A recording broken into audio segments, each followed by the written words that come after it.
Okay, now we come to another great figure, Thomas Hobbes, much less celebrated in the 17th century, rather notorious. In fact, he was called the Monster of Malmesbury. His various works are signed Thomas Hobbes of Malmesbury. Hobbes, incidentally, is claimed as an alumnus by Hertford College because he attended Magdalen Hall, which was an earlier name of the college. Well, Hobbes took this mechanist view of nature to its extreme. He said, yes, material substance does work in more or less the way that Descartes thought, but that's all there is. The only thing there is in nature is physical stuff. There is no immaterial substance at all. So he denied immaterial substance, he denied witchcraft, he was denied the existence of magic, that kind of thing. He denied that we should rely on religious revelation.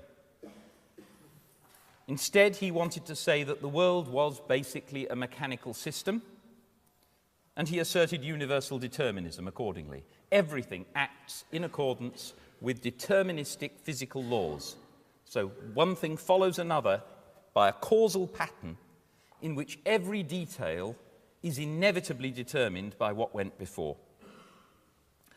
Famously, he also said that one should obey a sovereign in everything, both in religion and morals. And the work he's most famous for is not a work in theoretical philosophy, it's a work in political philosophy, Leviathan, 1651. And this is a very famous frontispiece of Leviathan.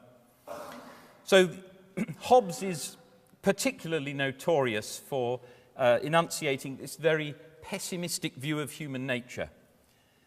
Human nature, left to itself, is a war of all against all. We're all desperately striving for what we can get.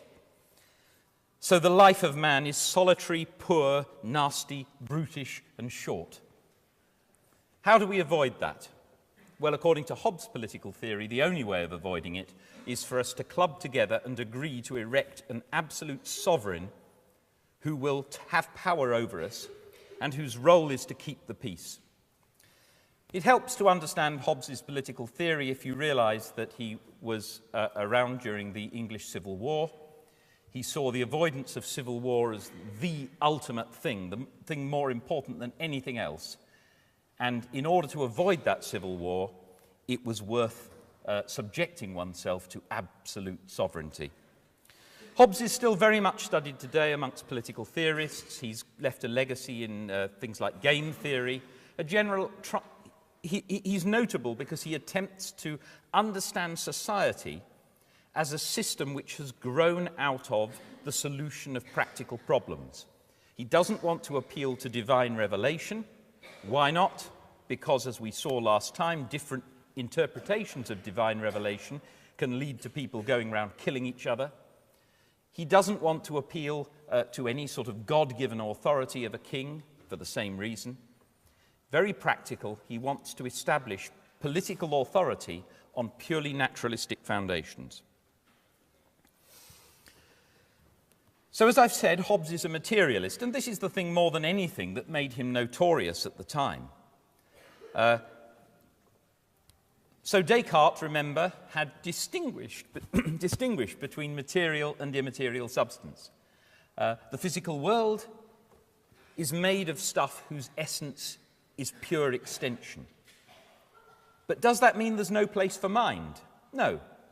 Descartes thought that mind, whose essence is thinking, is made of immaterial substance. But Hobbes would have none of that. So he gives this example of abuses of words. When men make a name of two names whose significations are contradictory and inconsistent, the result is but insignificant sounds. As this name, an incorporeal body, or, which is all one, an incorporeal substance. Now, You might think Hobbes is having a bit of a joke at Descartes' expense here, because he's giving as an example of an abuse of words the combination of body and incorporeal. All right. Corporeal means bodily, material. So he's simply saying an incorporeal body is a contradiction in terms. And so when Descartes tries to appeal to the idea of an immaterial substance as making room for mind, Hobbes just denies it. What about free will? If we are essentially material, if everything we do is determined by material causation, does that leave any room for freedom? Well, you might think not. Many people think not. But Hobbes was a compatibilist. He thought free will and determinism are compatible. And he achieves that by defining freedom in an appropriate way. Liberty or freedom signifieth properly the absence of opposition. By opposition, I mean external impediments of motion. A free man is he that in those things which by his strength and wit he is able to do, is not hindered to do what he has a will to. So suppose there's something I want to do. I want to take a drink of water, for example. Well, am I hindered in doing so? No, I'm able to do it, so I'm free. The fact that my wanting that and all the movements of my body in achieving it were physically determined doesn't in any way prevent my being free according to Hobbes' definition. So Hobbes is the first classic compatibilist. We'll be seeing that later when we come to discuss free will, a very, very influential position. Now, materialism is obviously rather difficult to reconcile with traditional religious beliefs. Most people do not think of God and the angels as being material. Hobbes did, or seems to have done. Clearly, there's a major problem with immortality, if you believe that everything is material. We know what happens to material bodies after people die. If the material body is all there is, it's hard to see how there can be any afterlife, let alone immortality. So it's not surprising that many at the time took Hobbes to be an atheist. In 1666, the English Parliament cited his atheism as the probable cause of the plague and the fire of London. So there was a debate in Parliament as to whether he should be arrested and punished for having been the cause of this divine displeasure. In 1683, his books were publicly burned in Oxford because of their damnable doctrines, false, seditious, and impious, and most of them also heretical and blasphemous and destructive of all government.